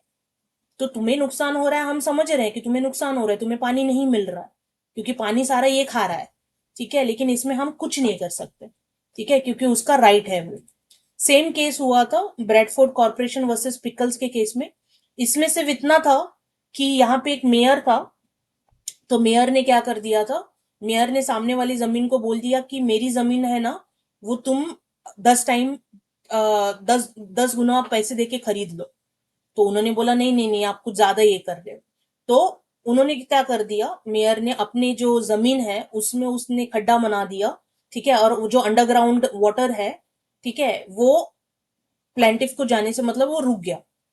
तो इसमें क्या हो गया कि उसने बोल दिया कि यार देखो, इसने मेरा पूरा पानी ले लिया करके। तो यहाँ पे भी सेम केस कोर्ट ने बोला कि अपने जमीन में वो कुछ बनाना, भले उसका मोटिव, उसका इरादा यही है कि तुम उसकी जमीन जो है वो 10 टाइम ज्यादा प्राइस में खरीद लो, ठीक है, इस वजह से वो कर रहा है, लेकिन अपनी जमीन में रिजर्वायर बनाना, पानी वेल बनाना, कुछ भी ऐसा करना, वो उसका राइट है, ठीक है। अब उसके वजह से तुम्हें अंडरग्राउंड वाटर कम मिल रहा है, तो हम कुछ नहीं कर सकते इसमें, ठीक है। लास्ट एक केस देख लो, Mogul Steamship Company versus McGregor. तो इसमें यही था कि दो फ्राइट वाले कंपनीज थे, दो शिप्स थे, ठीक है। तो एक शिप ने क्या कर दिया, अपने सप्लायर्स को कम दाम 5% कम में ऑफर करना शुरू कर दिया, जिसके वजह से दूसरे वाले के भी सारे कस्टमर्स इसके पास आ गए। तो दूसरे वाले को नुकसान हो गया, तो उसने उस पर केस कर दिया, बट कोर्ट ने यही बोला कि हम समझते हैं कि आपको नुकसान हुआ है, बट यहाँ पे नुकसान है, बट कोई भी लीगल इंजरी नहीं हुई है। तो दोनों के बीच में डिफरेंस देखो, ये 2 मार्क का क्वेश्चन आता है, difference between injuria in damnum and damnum sine injuria. तो इंजीरियस सिने डैमनम में क्या है, तुम्हारे पास एक लीगल राइट है जिसको वॉयलेट हुआ है, भले ही तुम्हें कोई एक्चुअल लॉस नहीं हुआ, ठीक है। डैमनम सिने इंजरिया में क्या है, एक्चुअल लॉस हुआ है, ठीक है, पैसों का लॉस हुआ है, लेकिन कोई लीगल राइट का इंफ्रिंजमेंट या वॉयलेशन नहीं हुआ। इंजरियस सिने डैमनम में तुम केस कर सकते हो, डैमनम सिने इंजरिया में तुम्हारा कोई राइट नहीं होता केस करने का, ठीक है। इंजरियस सिने डैमनम में सिर्फ लीगल रॉन्ग्स पे तुम केस कर सकते हो, ठीक है। यहाँ पे एक मैक्सिम आ जाता है, उबी जुस इबी रेमिडियम, जिसका मतलब होता है, उबी का मतलब है जहां, और ईबी का मतलब है वहां, ठीक है, वेयर एंड देयर, ठीक है। जूस का मतलब होता है राइट, एंड रेमेडियम, मैंने क्या बोला था, निकाल दो, तो रेमेडी, ठीक है। तो where there is law there is remedy, या where there is right there is remedy, ठीक है। जहां पे भी आपका राइट होगा वहां पे रेमेडी होगी। तो जब आपके पास कोई राइट होगा और वो अगर किसी ने इन्फ्रिंज कर दिया, तोड़ा, तो उस पर रेमेडी हो जाएगी, तो आपको मिल जाएगी, ठीक है, कंपनसेशन मिल जाएगा। डैमनम सिने इंजरियम में कुछ भी गलत भी हो, मॉरल हो और इकोनॉमिक रॉन्ग होगा, कुछ भी लीगल रेमेडी नहीं मिलती है, ठीक है। तो यहाँ पे अगर फॉर एग्जाम्पल किसी दूसरा, मतलब जैसे कि कंपनीज एक्ट के अंडर अगर कुछ हो रहा हो, तो वहां पे जाके आप केस में डाल के ले सकते हो, अदरवाइज नॉर्मली यहाँ पे आपको कंपनसेशन नहीं मिलता। इसका लैंडमार्क केस कौन सा है? HB versus white. तो याद है, वोटर वाला वोटिंग करने जा रहा था, उसको वोटिंग करने दिया नहीं, ठीक है। और इसका लैंडमार्क केस कौन सा है? गॉचेस्टर ग्रामर स्कूल केस, कि स्कूल मास्टर था, उसने क्या कर दिया, बाजू में अपना नया स्कूल ओपन कर दिया। तो यहाँ पे कंपनसेशन मिलेगा, इवन दो सामने वाला जीत गया जिसको जिताना था, ठीक है। यहाँ पे लॉस हुआ है स्कूल को, लेकिन फिर भी कंपनसेशन नहीं मिलेगा, ठीक है। तो इसको इंटरचेंज मत करना। अगर आपने वर्ड ठीक तरह से समझ लिए तो आप कभी भी इसमें कंफ्यूज नहीं होंगे, नहीं तो आज भी आपके सीनियर्स इसमें कंफ्यूज हो जाते हैं। अभी हमने एक एलएलएम का एंट्रेंस एग्जाम का प्रिपरेशन का एमसीक्यूज कराए थे, जहां पे बहुत लोगों को ये रॉन्ग भी मिला था। उन्हें डैमनम सिने इंजरिया में वॉयलेशन ऑफ लीगल राइट डाल के एचबी वर्सेस वाइट डाल दिया था, ठीक है। तो ऐसा मत करो। एंड लास्ट, एंड में लीगल रेमेडी। तो हमने क्या बोला था, टॉर्ट का 3 चीजें होती हैं जो आपको पता होना चाहिए। फर्स्ट, एक रॉन्गफुल एक्ट या ओमिशन होना चाहिए। सेकंड, कोई तो लीगल इंजरी या डैमेज होना चाहिए। थर्ड, उस इंजरी के लिए कोई तो लीगल रेमेडी मिलनी चाहिए। तो रेमेडी जो मिलती है, ठीक है, या हमने देखा ओबी का मतलब क्या है, जहां, वेर, ठीक है, where there is a right there is a remedy, ठीक है। उबी जूस इबी रेमेडियम। तो इसके प्रिंसिपल के अकॉर्डिंग कि अगर राइट है और राइट को कोई तोड़ता है तो रेमेडी मिलेगी, और जहां पे राइट ही नहीं है वहां पे रेमेडी मिलेगी नहीं, ठीक है। वहां पे अगर वो तोड़ता है, मरोड़ता है, आपको कोई भी लॉस होता है, आपको कोई रेमेडी नहीं मिलेगी।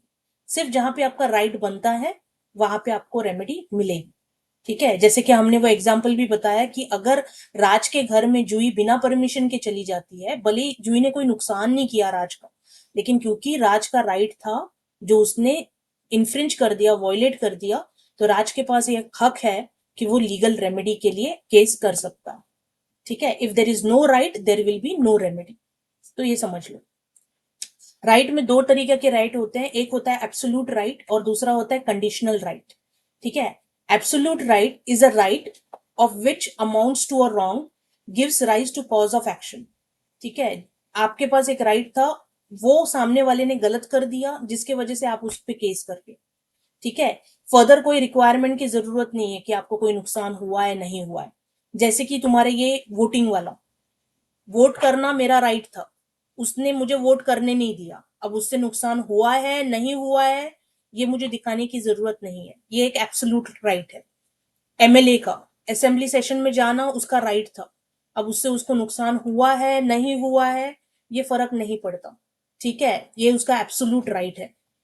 कंडीशनल राइट में देखो, कंडीशनल राइट वो राइट होता है जो अपने आप से तो कोई ऐसा राइट नहीं होता, ठीक है, अगर उसका वॉयलेशन, लेकिन अगर फॉर एग्जाम्पल उसको अगर तुमने तोड़ा, ठीक है, तो फिर, और तुम्हें नुकसान हुआ, तो फिर तुम जाके सामने वाले पे केस कर सकते हो। जैसे कि रात को कोई अगर जोर जोर से गाने बजा रहा है, ठीक है, तो आपका कोई एब्सोल्यूट राइट नहीं था कि कोई भी गाने नहीं बजा सकता, ठीक है, लेकिन ये आपका कंडीशनल राइट है कि रात को कोई एक ड्यूटी फिक्स की गई थी, रात को कोई जोर जोर से गाने नहीं बजाएगा, उसके वजह से आपकी नींद खराब हो रही है, आपको लॉस हो रहा है, ठीक है, तो आप जाके उसके ऊपर केस कर सकते हो। तो आप उसके केस तभी कर रहे हो, ठीक है, जब वो क्या कर रहा है, जोर जोर से गाने बजा रहा है, वरना आप उसके ऊपर केस नहीं कर रहे हो, ठीक है।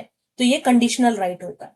तो याद रखना, कुछ होते हैं तुम्हारे एब्सोल्यूट राइट, एब्सोल्यूट राइट में तो आपको दिखाने की जरूरत नहीं कि क्या नुकसान हुआ है आपको।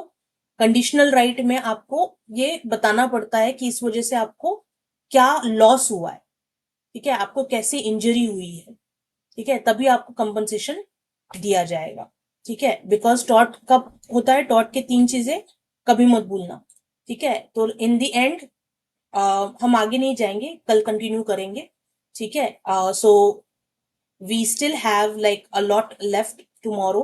कल हम वॉलेंट्री नॉन फिट इंजीरिया देखेंगे, हम टॉट जो है वो खत्म कैसे होता है वो देखेंगे, फिर हम ये भी देखेंगे कि टॉट के अगेंस्ट आपके पास कितने डिफेंसेस है। एक डिफेंस तो आपने देख लिया, एक्ट ऑफ गॉड का, ठीक है, जो हमने बोला कि एक्ट ऑफ गॉड लेते हैं ना, उसको क्या बोलते हैं, वी मेजर भी बोलते हैं, ठीक है। वी मेजर मतलब फोर्स मेजर, कि कोई तो ऐसा मेजर फोर्स है, ठीक है, जो हमारे बियॉन्ड है, हमारे कंट्रोल के बियॉन्ड है, तो ये एक डिफेंस बन जाता है, ठीक है, कि अगर ऐसा किसी ने कुछ किया तो फिर आप उसके ऊपर केस नहीं कर सकते। तो आई होप आपको टॉट के तीनों एसेंशियल एलिमेंट समझ में आ गए, ठीक है। एक था तुम्हारा रॉन्गफुल एक्ट या ओमिशन, एक है तुम्हारा लीगल इंजरी या लीगल, जिसको लीगल डैमेज बोल सकते हैं, दैट मीन्स आपको लॉस हुआ है, ठीक है। ये लॉस याद रखना, मॉनिटरी लॉस होने की जरूरत नहीं है, it can be just a violation of your right, ठीक है। एंड लास्टली उसके ऊपर आपको लीगल रेमेडी मिलती है। We also saw some of the maxim, ठीक है। तो कुछ मैक्सिम्स हमने आज देखे, कौन से वाले देखे थे, एक हमने देखा रेक्स नॉन पोटेस पिकार, ठीक है, नॉन पोटेस पिकार, जिसका मतलब क्या है कि king can do no wrong. उसके बाद हमने इसके बारे में भी थोड़ा बहुत देखा, vigilantibus non dormientibus jura subveniunt, the law assist only those who are vigilant and not those who sleep over their rights। उसके बाद हमने देखा उबी जुस इबी रेमेडियम, ठीक है, where there is a right there is a remedy. उसके बाद हमने देखा इंजरियस सिने डैमनम, that is injury without damages, ठीक है, इंजरी विदाउट डैमेज, डैमेजेस मत लगाना, एस लगा दोगे तो वो कंपनसेशन हो जाएगा, ठीक है, injury without damage and damnum sine injuria, that is damage without injury, ठीक है, नुकसान हुआ है लेकिन कोई भी लीगल इंजरी हुई नहीं है। इसमें हमने जो केस बताया था, फेमस केस इसका कौन सा है, एचबी वर्सेस वाइट, जो तुम्हारा वोटिंग वाले का केस है, और डैमनम सिने इंजरिया में हमने कौन सा बोला था, गॉचेस्टर ग्रामर स्कूल का केस, ठीक है। तो ये याद रखना। और हमने टॉट के सारे डेफिनेशंस भी देखे, टॉट क्राइम से कैसे अलग होता है वो भी हमने देखा, टॉट कॉन्ट्रैक्ट से कैसे अलग होता है वो भी हमने देखा, ठीक है। तो इन टर्म्स ऑफ मॉड्यूल 1, ठीक है, हमने 1.1, ये आपका सिलेबस है, तो 1.1, 1.2 और 1.3 आज कवर कर लिया, ठीक है। तो बाकी के जो 1.4, 1.5 और 1.6 है वो हम कल कवर कर लेंगे, ठीक है। उबी जूस इबी रेमेडियम भी ऑलमोस्ट हमने कवर कर लिया, बट कल हम ज्यादा उसको डिटेल में देख सकते हैं, ठीक है। वॉलेंट्री नॉन फिट इंजरिया क्या होता है, अब इंजरिया का मतलब आई होप आपको पता चल गया है, injuria means injury, legal injury, and no का मतलब होता है नो, ठीक है। और कल हम डिफेंसेस भी देखेंगे कि कैसे कुछ डिफेंसेस हम ले सकते हैं जब कोई आप पे टॉर्ट का केस कर देता है, ठीक है। एक डिफेंस हमने आज देखा था, वो है एक्ट ऑफ गॉड का डिफेंस।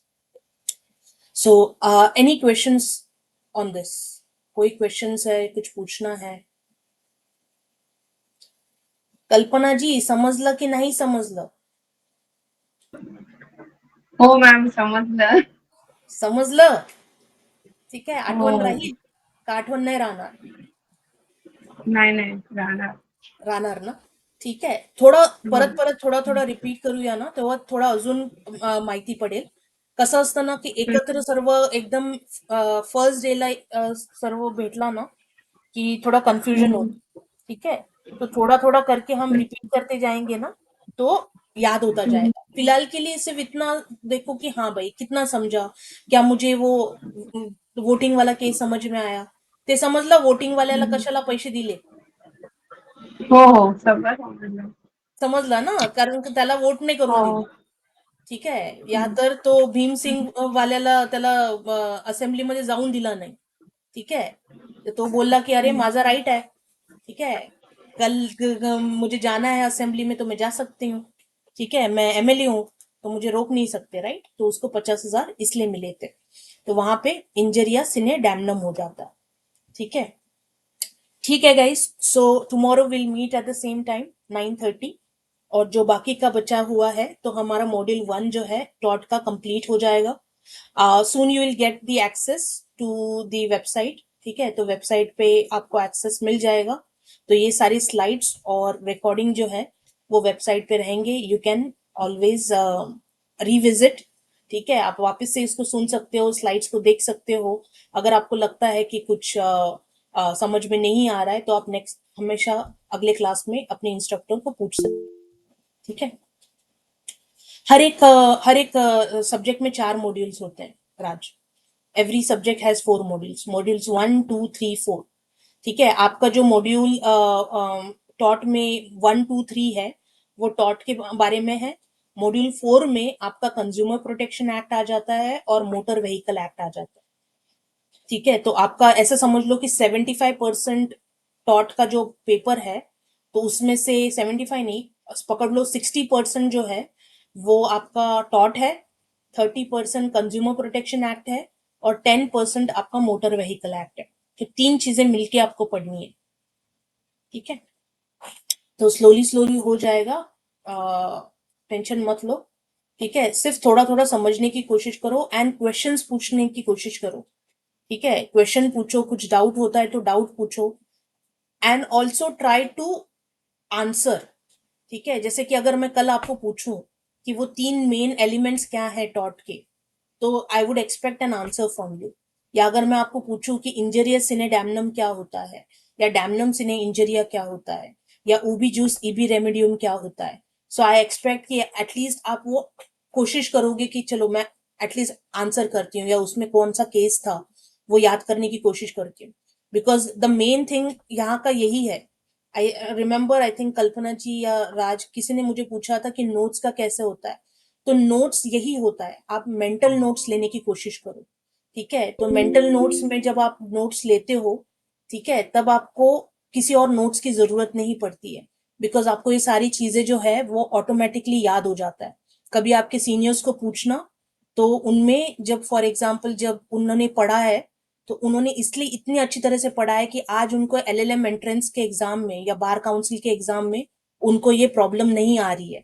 उनको आज भी पता है कि एशबी वर्सेस वाइट जो है वो किसका केस है, या गोचेस्टर ग्रामर स्कूल केस है वो किसका केस है, 3 साल के बाद भी। ठीक है, so try to take more mental notes. ऐसा समझो कि कोई मूवी चल रही है, कुछ आप सुन रहे हो और उसको समझने की कोशिश करो, ताकि आप जब आंसर्स लिखो एग्जाम में आप अपने वर्ड्स में उसको लिख पाओ। ठीक है, so thank you so much for joining and see you again tomorrow at 9:30. Take care. Bye. Bye ma'am. Bye. Bye. Take care.